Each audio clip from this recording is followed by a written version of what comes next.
Welcome back to the Inspiring Leadership Book Club. I'm Andrew Cohn. This month, we are featuring an unusual book. It's a little bit older, 1991. It's not a business book. It's not a research book. It's not written by a famous author of the type that we typically feature in this book club, although we do sometimes highlight lesser known authors. But it's a great recommendation that came from Zach Jaffe on our team, called The Listening Book, Discovering Your Own Music by W.A. Matthew, who's a composer, a teacher, a musician. And it's a fascinating book about life, about learning, about finding our own wisdom and guidance and finding our own center. And it just uses music. That's the place it's coming from. So it's a wonderful little book about leadership and learning and overcoming resistance and connecting to ourselves, um, setting ourselves free from the tyranny of our thinking minds is something else that's in here. Um, it's about finding playfulness, finding our natural rhythms. It is also about learning to play music, although I will de-emphasize that portion. Let me read a portion of the introduction, and I'll be using this book back and forth. I have some notes in front of me, but there'll be times when I'm reading here. He says, listening is receptive. You allow something outside your body to come inside into your deep brain, into your private of privates. To listen is to be vulnerable, to be open and impressionable, to hear everything. It's dangerous. You can be damaged all too easily. But if you're shut tight against the world, you can't receive nourishment. The problem is how to be open enough and safe enough at the same time. The resolution is a matter of balance, of discriminating between receptivity and self-defense. This book teaches you how to listen safely and openly to the world around you. And it also teaches you how to listen to the music within you. So, quick overview of the book. That was the end of the introduction. And then there are 5 sections. 1, 2, 3, 4, 5 sections, or 6 if you count the brief conclusion.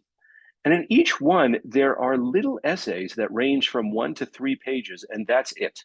You get the feeling that the author didn't sit down and write this in one shot, but he put down a lot of his learnings and his wisdom and his experiences and his invitations, and then aggregated them into these 5 sections, which I'll describe briefly, and then highlight some things from each section. As he says in the introduction, the 5 sections are arranged from passive to active, from appreciation of everyday life sounds.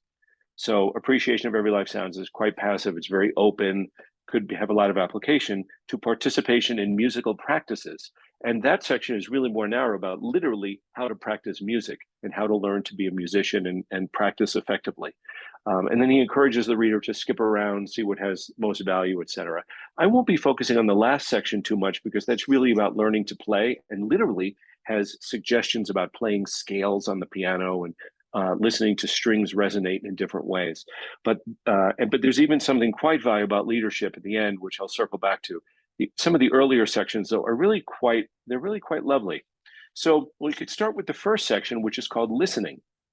And in here, he talks about the love of sound, about focusing on our ears as opposed to the eyes. He talks about focusing on the sound horizon, which is interesting. There's a sound horizon. Can we train ourselves to hear it the way we could train ourselves to see the visual horizon?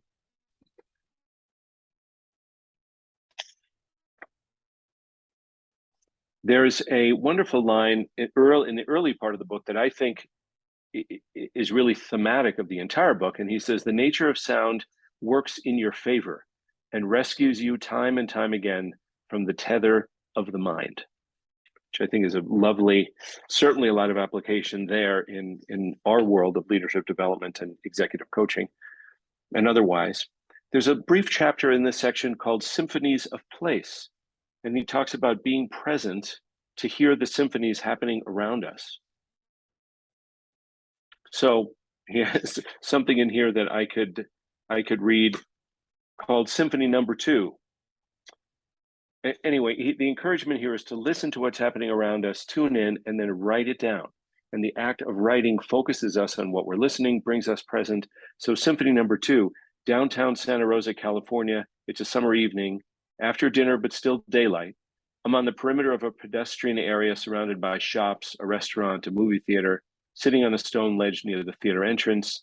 I hear the footsteps of a couple passing by. The guy's keys hit against his belt. 30 yards away, city traffic, light trucks and cars. The big glass door of the theater opened with a squeak and closed with a whoosh and a click. The high whine of an engine, a truck tailgate slams open, and it continues. But this is a lovely exercise about sound and training yourself to hear. From my point of view, it's a lovely exercise about presence and getting present. He taught creating a sound space. We talked about that. It's about tuning in, which is my term, not his. There's a section here about protecting your ears and literally how to protect your ears. And go ahead and ask the waitress to turn down the ambient noise to protect your ears. And I liken that honestly to protecting our gifts. And what do we need to protect in order to be respectful and honoring of our gifts? He talks about preparing a sound space, which is in many ways like preparing a focused space, preparing a space. I was just coaching a client a few days ago who was talking about the need to prepare a space for strategic thinking in a big corporate job, because that kind of space doesn't happen by itself. We have to create it, almost to create an altar. He talks about something like that, but almost to create an altar or something else that creates the conditions within which we can really hear. Not that we'll be able to necessarily always control what we can hear, but the need to prepare a sound space and the value of that. He talks about unlistening and ways to tune out from distractions and the like, and other similar invitations to listen more deeply, listening more deeply to people. And there's, at the end of this section, there's a wonderful, wonderful little chapter called 20 Sounds to Get Lost In. And he invites us to get lost in wind chimes, 2 music boxes or 3 at once, rain, river, waterfall, crickets, frogs, wind around corners, your own breathing, people hammering on a construction site, the cross rhythms, radio tuned between 2 music stations so you can hear both equally. And it continues. Again, another opportunity to tune in and listen. So this section is really about, as it says, it's about listening. And there's just some lovely pieces in here that are certainly worth looking at, especially that, like I said, that first section about listening. The second section is about joining in, and joining in means joining in with the music, connecting with the music. It begins with a brief section. Each section, again, is between 1 and 3 pages about resonance. And he says, like things vibrate alike. Everything is resonant or nothing is. So how can we be aware of that? We need to find the special resonances that affirm our lives, that make us feel in tune with the way things are. He says, when 2 strings are tuned to the same pitch, their vibrations are synchronized 1 for 1. They are in step, in tune, and each reinforces the other's energy, like the good feeling that arises when you walk in step with your close friend. Resonance, in this sense, is the very core of musical experience. When you move with music and sing and play in tune with it, you are feeding its energy and it is feeding yours. This is the musician's heaven world. As you become more conscious of resonance, that heaven grows wider, more vivid, and more down to earth where people can use it. It's a lovely little section. He talks about joining in music by walking, by singing with machines. There's a lovely few pages in here about humming along and harmonizing with the dial tone on a telephone. I'm dating myself. Remember when there were dial tones? I know. He talks about life drummer and being a life drummer, as he calls it. And I'll just read a few portions from this section, which is lovely. How else am I going to find out what the world is made of than by thumping and whacking on it, jostling the secret loose with a little loving persuasion? Drums are an abstraction of mammalian form, skin outside, hollowness inside. The body is the first drum. Less obvious are tabletops, ladder rungs, car roofs. He says, I play my dog. He thinks his belly is a drum and his cranium is a gourd and his long snout is a bamboo marimba.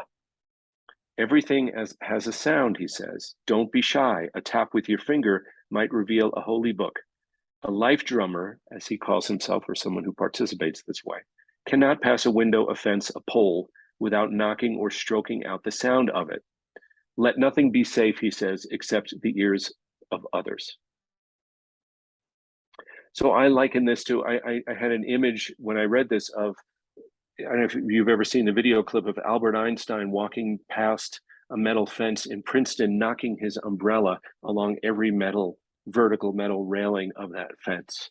That there's a connection, a joining that happens when we whack on things, when we're a life drummer, which is something that he talks about in a beautiful way. He talks about gibberish of a baby and how they do it so naturally. He talks about chanting and just how chants naturally arise in different places where there's groups of people. As he says, sports, opera, prayer, children's games, political action, the sound of collective intention, as he calls chanting. And very importantly, there's a section in here called willing silence, or being willing to place ourselves in silence and receive the benefits of silence. So for him, he's talking about it as a tool to connect with the music, with the sounds inside us. I love it for that meaning, and I love it for the meaning of tuning into ourselves and being grounded and listening better to ourselves. So I'll just read a portion of the willing silence section. There's no such thing as pure silence, not in the world we know.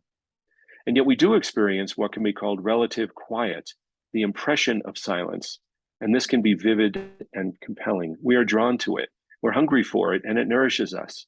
In a brief moment of quiet sitting, we can realize how tranquility is the precondition for listening. Which reminds me about a wonderful book that we featured in this series a couple of years ago called Humble Inquiry, and how listening is so critical to leadership.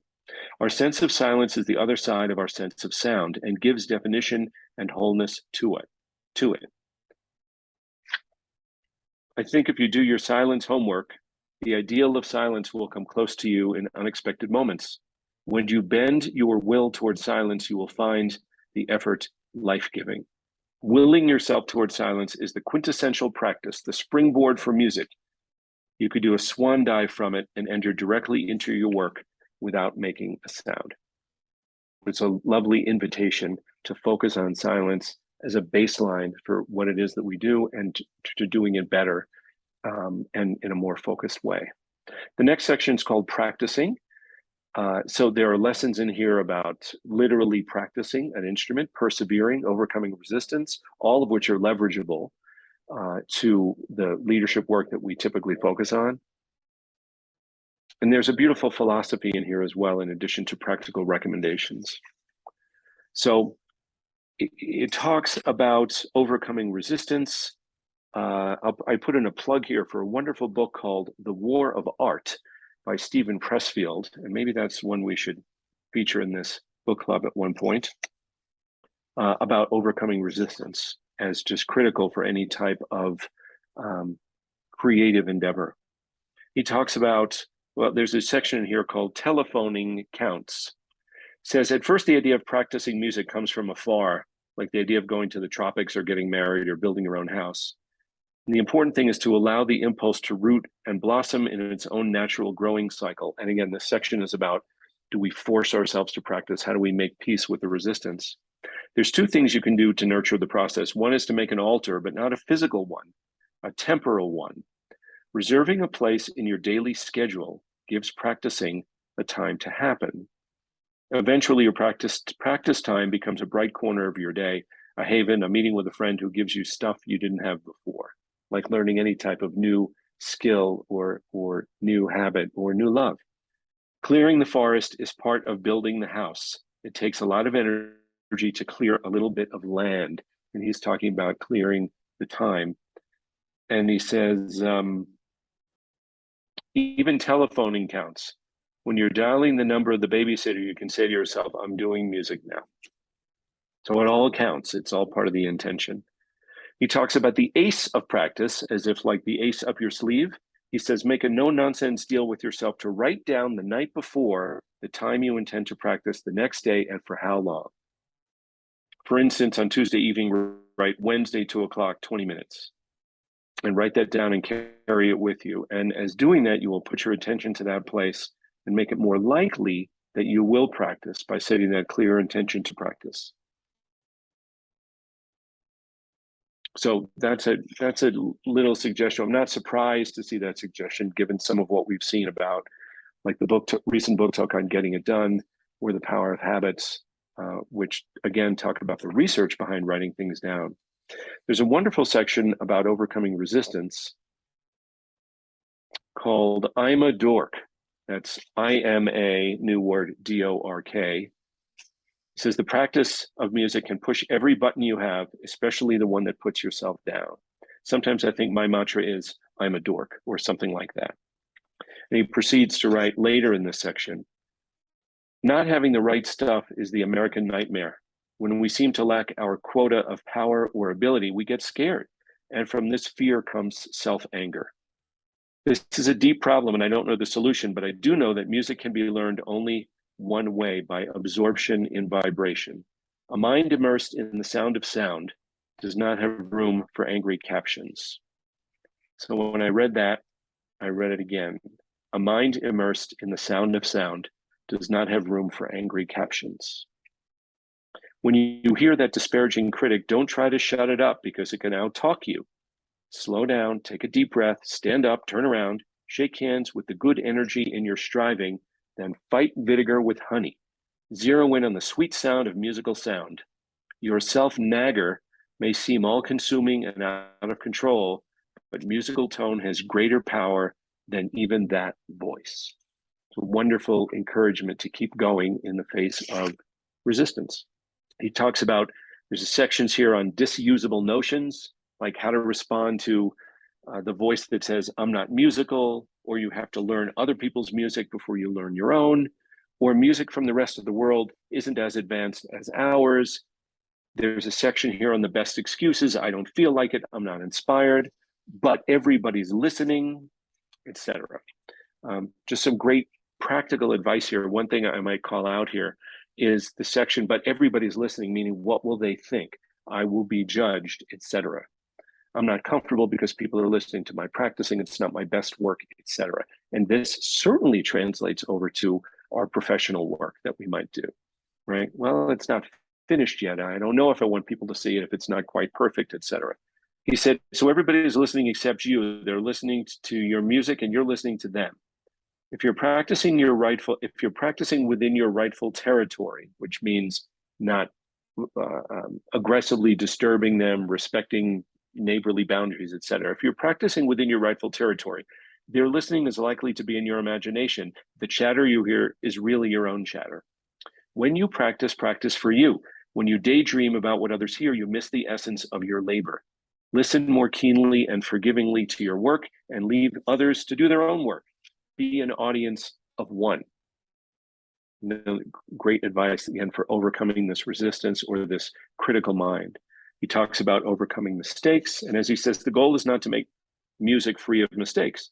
The goal is to be complete in learning and to grow well.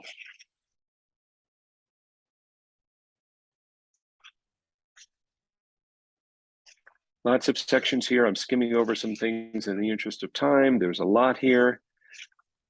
And just some really good suggestions. There's another section here in the practicing part of the book called There's Not Much to Learn and It Takes Forever. He said, ingrained in our culture is the goal of sleek success. It's not a big surprise when students, especially adults, are put off by how long it takes to learn simple things. They say, I become so aware of the part of me that thinks she ought to know how to do it. And he says, the reply is, there is no ought to know how. There's only the uncovering ourselves as we sit at the polishing stone. So again, change the focus from the quality of the result that we may judge we should be achieving at this moment in time to the process of learning and the enjoyment of it. And finally, in this practicing section, he ends it with a brief chapter, section, 3 pages called Originality. It's not original. What I'm doing isn't original, and we judge ourselves because something isn't original. And he quotes Jane Hirshfield here on the question of originality. He said, origin is from the Latin orire, meaning to rise, as in rising up from earth of a subterranean spring. Originality rises from your underground truth. When you have passion for the truth about yourself, originality will percolate up through your work. When you go for the truth, originality takes care of itself. In your passion to uncover yourself, you become transparent. In that transparency, your deep particularity becomes visible. Originality, writes Hirshfield, comes at its deepest level from a virtual transparency of the ego. This is really interesting, right? In the pursuit of truth, our originality comes forward, our authentic gifts comes forward. There's a concept called the Pythagorean triangle that we might talk about in a later book talk that relates to that. Are we giving to the truth as opposed to giving for something in return? Originality comes at its deepest level from a virtual transparency of the ego in which the world and self open to each other. And this is the real gem here. Originality, one can say, is what you step out of the way of as it makes its way through. The next section is called The Sound Connection, about how to develop the music inside you. There's a section here about finding a teacher, which really correlates neatly, I think, with finding a coach or finding a mentor. And he says the first step in doing that is to create a lucid picture of what you want. And in clarifying what you want, you're more likely to attract the teacher that you want, which I think is absolutely true. And that's one of the reasons we do visualizations, exercises, and letters from the future, and cover stories and other activities like that to help us zero in on the future. And that can certainly help us attract coaches, mentors, or other resources that can help us along the way.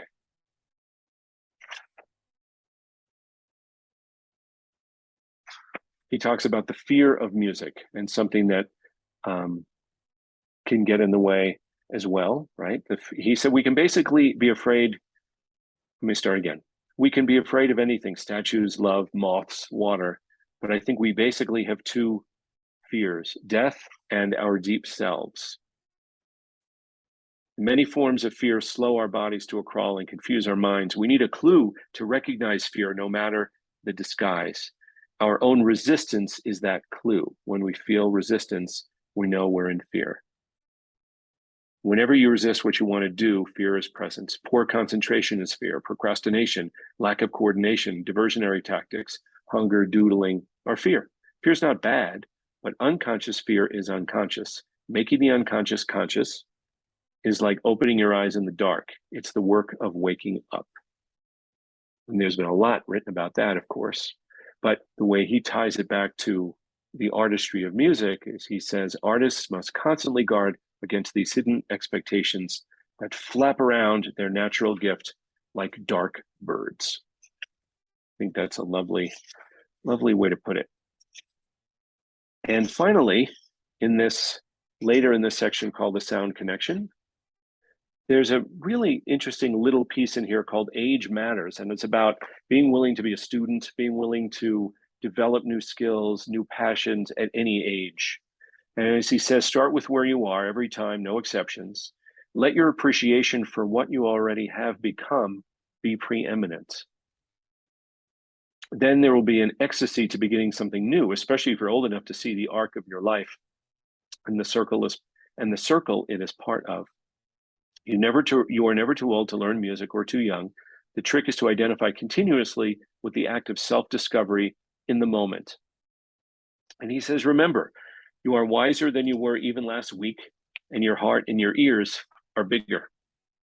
Remind yourself to keep listening for the new and what seems to be the old and familiar. You may hear for the first time something that has been singing to you all along. And that's a beautiful invitation, I think. The next section is called Practices, which is really literally tools and techniques for practicing instruments. I'm not going to spend much time on this, other than the way he describes the section by saying each person needs different limits to set him or her free. Finding your limits is what practice is about.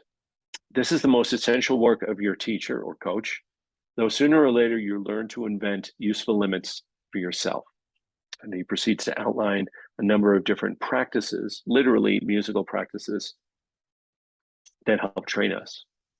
And the very last section, which I'm really calling the conclusion, but it's one of the 5 sections in the book, is called Big Ears. And I'll tell you what he means by that by reading a story, which he shares. It's a lovely story.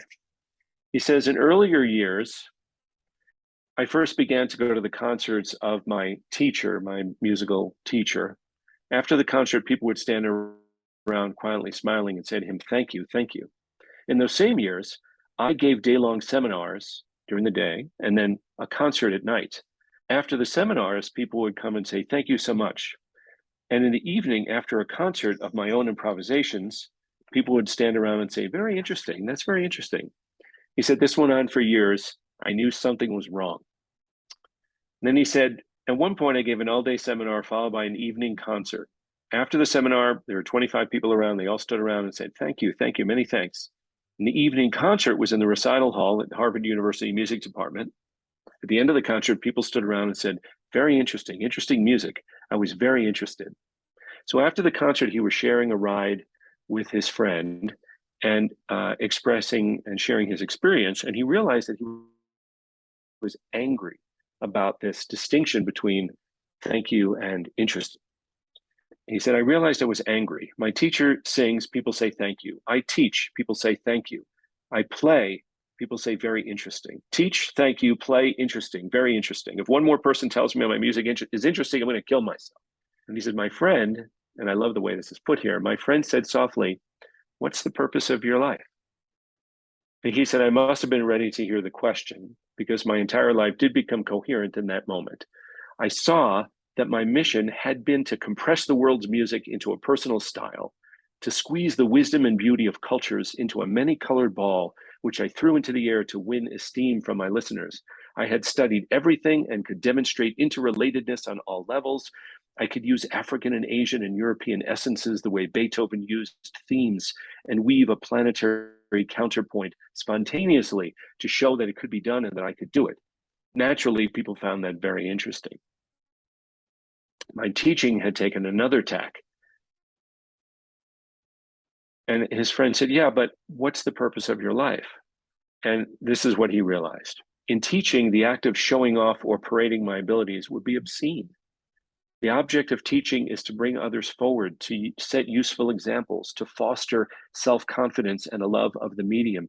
You learn to listen to students, not with musically big ears, which recognize pitches and key changes, but with the big ears, capital B, capital E, the big ears of compassion, which recognize desire and pain. Now, he says, rolling through Boston, I realized that my music had gotten stuck because I was trying to prove something.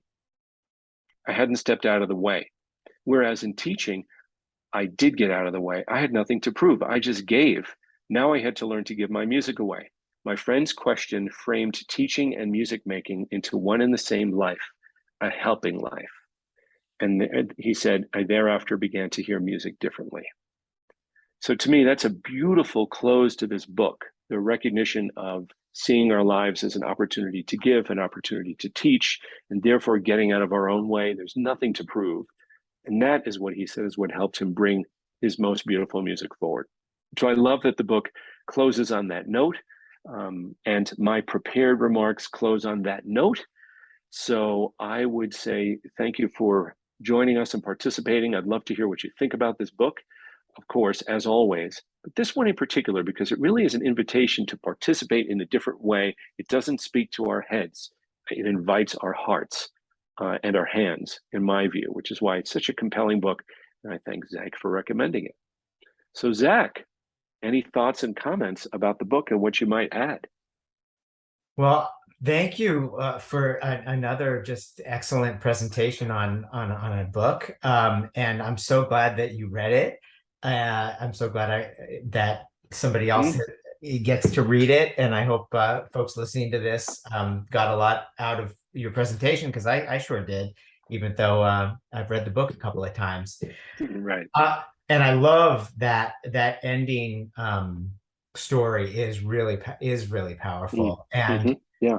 I didn't remember it. I first read the book probably about 25 years ago, something like that. Right. Right. Um, so I guess it was relatively new at the time. A lot of my friends at that time, all of my friends pretty much were musicians. Mm. I didn't think I was. I didn't have any musical training. Some of my friends were students of Aladdin Matthew. Um, so that's kind of how the book came into my world. Mm. And what was just wonderful about the book for me is that it didn't say you had to be a musician to read this book. Right. Right. Right. And Good.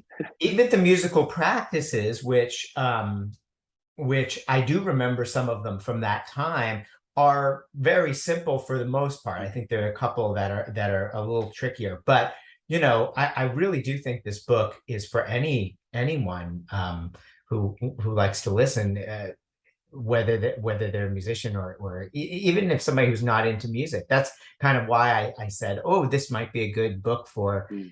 uh, for leaders, and that's not necessarily my first world either, but there's so many great lessons which you illuminated in your talk, and even many more that I didn't put the connection on, so I'm really glad that you did. um Yeah, thank you. It's a great little book. Thank you for recommending it. I've already just in the past few weeks in preparing for this have talked it up with several friends, including last night with a friend of mine who's been a working jazz musician for 40 years, and he hadn't heard of it, and I'm sending him a copy. oh, great. So it's just a lovely invitation, and I think for many of us too, I can't quantify this, but I think for many of us, we've had experiences with music, whether it's playing an instrument ourselves, helping a kid learn an instrument. And I think we can find ourselves in different places of this book, whether it's overcoming our own resistance or supporting a child or helping to elevate music to its proper place as this really supportive and nourishing and just rich part of our lives. So great find. And the book, according to what I read at the beginning, is 31 years old. So it was already old when you found it. So, and it seems to me just as relevant as ever. Maybe a little outdated with the telephone line dial tone thing, but Yeah. that's about the only anachronistic thing I could find in there. Yeah, yeah. I think there is one. I think he makes a reference to paying the phone bill and needing a stamp at some point, which Yes, I yes. thought was funny. But yeah, yeah. No, and the first time I read the book too, he invites to jump around, and I remember Hmm. doing that. I just kind of pick it up and I read a little essay, and then flip to something else. So it's a good book for that as well. As when you really can just grab an essay and for a couple minutes, check in with it again, which is kind Hmm. of a beautiful little thing. You don't have to get Yeah. too deeply invested in the thing. Hmm. Yeah. Yeah, Yeah, and I think it's a book that helps provide perspective too. And I know a number of leaders that I've worked with and coached, and even teams that music is a very important part of their connection. It's an important part of their lives. People have a musical practice, whether it's something that they play or just like they go to the orchestra, and for them it's like a Buddhist retreat. We're wired that way. I didn't want to talk too much about that essential to the book talk, but I do think we're wired that way. I mean, music is within us. We can connect to it one way or the other. I think most of us have had pretty rich experiences with music. Hope so.